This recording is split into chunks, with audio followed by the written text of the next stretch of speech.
আসসালামু আলাইকুম রহমতুল্লাহ। Basic computer কোর্সের এই পর্বে সবাইকে স্বাগতম। এটি হলো নবম পর্ব, অর্থাৎ 9 নং পর্ব। আপনারা পূর্বের পর্বগুলো যারা দেখেন নাই, পূর্বের 8টি পর্ব রয়েছে, আপনারা প্লেলিস্ট থেকে ধারাবাহিকভাবে দেখে নিতে পারবেন। আপনারা যারা দেখছেন, আপনারা আপনাদের প্রিয়জন, আপনজন এবং বন্ধুদের শেয়ার করবেন। আগামীতে আরও পর্ব আসছে।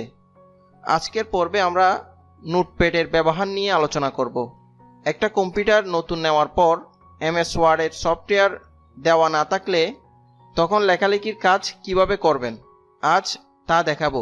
উইন্ডোজের সাথে নোটপ্যাড সফটওয়্যারটি দেওয়া থাকে, বিল্ট ইন এই সফটওয়্যারটি দেওয়া থাকে। এছাড়াও অবশ্যই নোটপ্যাডের ব্যবহার জানা আপনার জন্য প্রয়োজন। তো নোটপ্যাডটা আমরা কোথায় পাবো? আমরা স্টার্ট বাটন নিয়ে আলোচনা করেছি। আমরা যদি স্টার্ট বাটনে ক্লিক করি, আমরা এখান থেকে নোটপ্যাডটি নিয়ে আসতে পারবো, অথবা সার্চ বক্সে আমরা লিখব নোটপ্যাড। দেখেন এন লেখার সাথে আমরা নোটপ্যাডটি পাচ্ছি। আমি যদি মাউসের লেফট বাটন দিয়ে এখানে ক্লিক করি, তাহলে এটা ওপেন হয়ে যাবে। আপনার যদি নোটপ্যাডটি সবসময় প্রয়োজন হয়, তাহলে আপনি টাস্ক বারে রেখে দিতে পারবেন। নোটপ্যাডের এই পাশে 3টা অপশন রয়েছে, আমরা সেগুলো জানি। একটা হচ্ছে ক্রস, আরেকটা হচ্ছে ম্যাক্সিমাইজ বা মিডল মাইজ, আরেকটা হচ্ছে মিনিমাইজ। তো ক্রস দিলে কেটে যাবে, ম্যাক্সিমাইজে ক্লিক করলে বড় হবে, আবার যদি ক্লিক করি ছোট হবে।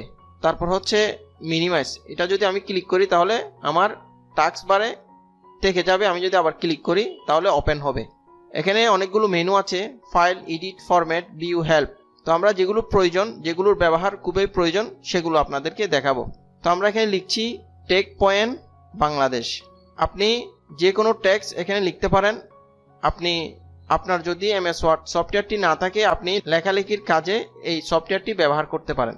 তো আমি এটা লেখার পর আমি চাচ্ছি এটা বড় করব, এটার ফন্ট সাইজটা আমি বড় করব। তাহলে আমি যাচ্ছি ফরম্যাটে, ফরম্যাট থেকে ফন্টে যাব। এরপর একটা উইন্ডো আসবে, এখানে দেখেন ফন্ট। এখান থেকে আপনি ফন্ট নেম চেঞ্জ করতে পারবেন। এরপর হচ্ছে এখানে ফন্ট স্টাইল, তারপর হচ্ছে ফন্টের সাইজ। আমি এখান থেকে ফন্টের সাইজটা বাড়িয়ে দিচ্ছি, 24 করে দিচ্ছি, দেন ওকেতে ক্লিক করছি। দেখেন ফন্ট সাইজটা বেড়ে গেল। আমি আবার যাচ্ছি ফরম্যাট থেকে ফন্ট।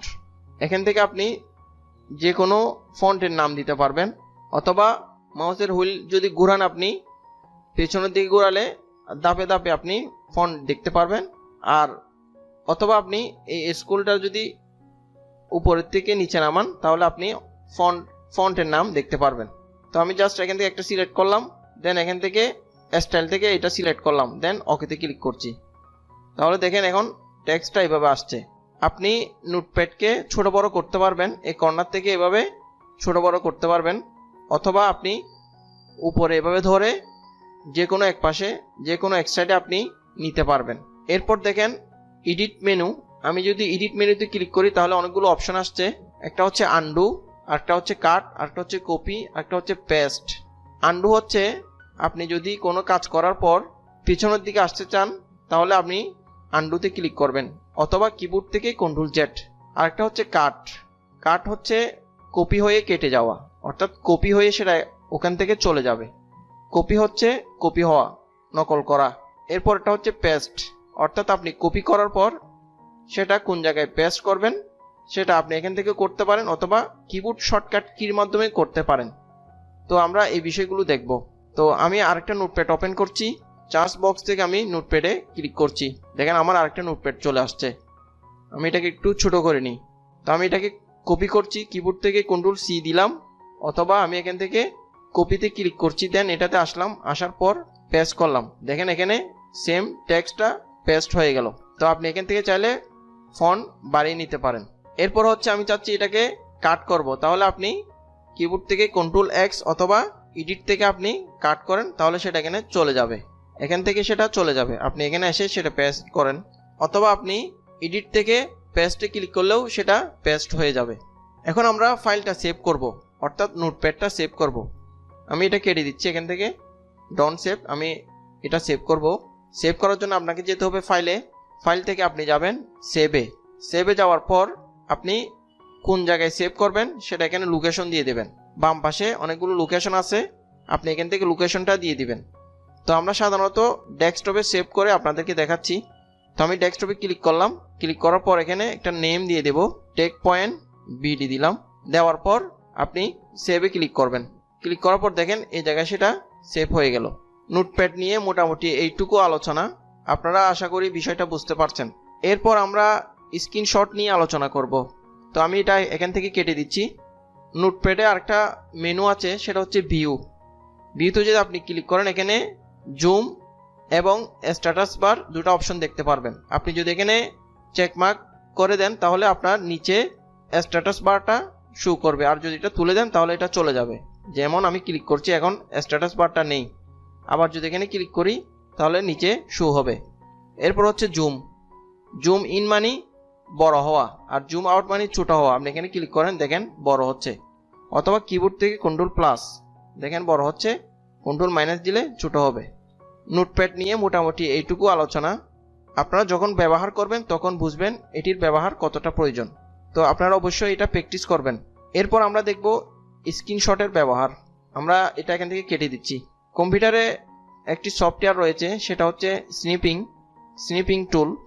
আপনি যে কোনো বিষয় বুঝছেন না, অথবা আপনি ইউটিউবে কোনো স্ক্রিনশট নিতে চাইছেন, অথবা যে কোনো সফটওয়্যারের যে কোনো নির্দিষ্ট পয়েন্ট আপনি ছবি তুলবেন, এক্ষেত্রে আপনাদের অবশ্যই স্ক্রিনশটের প্রয়োজন হবে।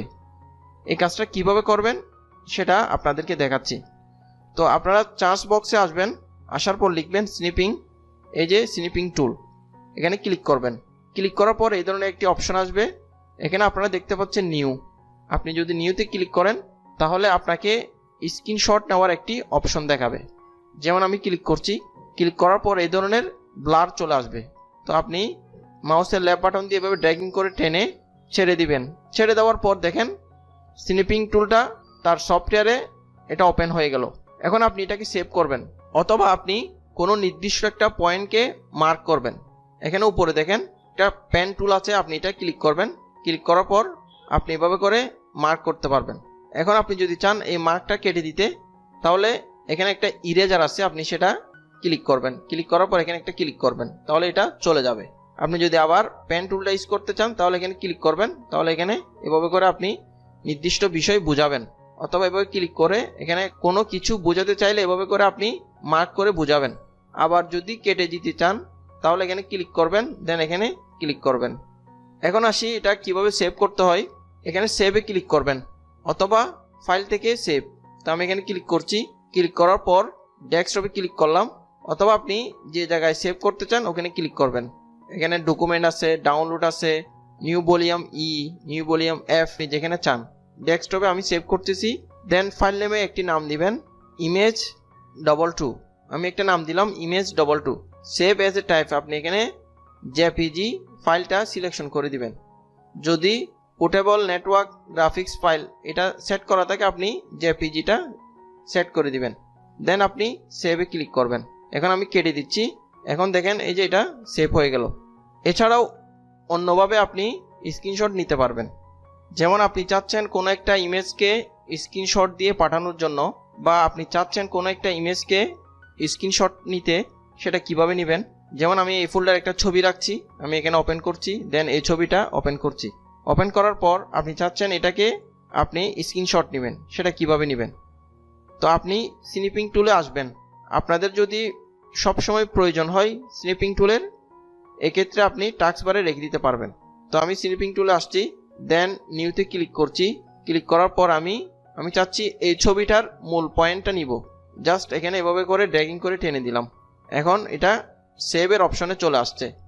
আপনি এখান থেকে চাইলে সেভ করতে পারবেন, অথবা কেটে দিতে পারবেন। তো এখান থেকে আপনি সেভ করে নিতে পারবেন। আমি 2022, দেন ডেস্কটপ সিলেকশন করলাম, দেন সেভে ক্লিক করলাম, তাহলে এটা সেভ হয়ে গেল। আমরা যদি একটু দেখি, এই যে এটা সেভ হয়ে গেল। এছাড়াও আপনি যদি চান কোনো একটা নির্দিষ্ট পয়েন্টকে স্ক্রিনশট করতে, সেটাও করতে পারবেন। যেমন আমি ইউটিউবে আসছি। ইউটিউবে আসার পর আপনি চাচ্ছেন উপরের টেক পয়েন্ট এই টেক্সটটাকে আপনি স্ক্রিনশট করে অন্যজনের কাছে পাঠাবেন, সেটা কিভাবে করবেন। তো আপনি স্নিপিং টুলে ক্লিক করেন। ক্লিক করার পর আপনি এটাকে একটু নিচে নিয়ে আসেন, দেন নিউতে ক্লিক করেন। ক্লিক করার পর এভাবে করে ছবি তোলার পর আপনি কোনো নির্দিষ্ট বিষয় মার্ক করতে চাইলে সেটা করে দিতে পারেন। যেমন আমি এই যে এটা মার্ক করে দিলাম, দেন এটা মার্ক করে দিলাম, দেন এখান থেকে আপনি সেভ করতে পারবেন। আমি জাস্ট একটা নাম দিলাম, নাম দেওয়ার পর ডেস্কটপে ক্লিক করলাম, দেন সেভে ক্লিক করলাম, এখান থেকে কেটে দিলাম, দেখেন এটা এখানে সেভ হয়ে গেল। এভাবে করে আপনারা স্নিপিং টুলের ব্যবহার প্র্যাকটিস করবেন। স্নিপিং টুল নিয়ে এইটুকু আলোচনা, আপনারা যখন ব্যবহার করবেন তখন বুঝবেন এটির ব্যবহার কতটা প্রয়োজন। আপনারা যারা ভিডিওটি দেখছেন আপনারা এই ভিডিওটি শেয়ার করবেন এবং অন্যদের জানিয়ে দিবেন। আপনাদের প্রিয়জন আপনজন বন্ধুদের শেয়ার করবেন। যারা পূর্বের পর্বগুলো দেখেন নাই আপনারা প্লেলিস্ট থেকে ভালো করে পর্বগুলো দেখে নেবেন। আজ এখানেই শেষ করছি। সবাই ভালো থাকবেন, সুস্থ থাকবেন। আল্লাহ হাফেজ।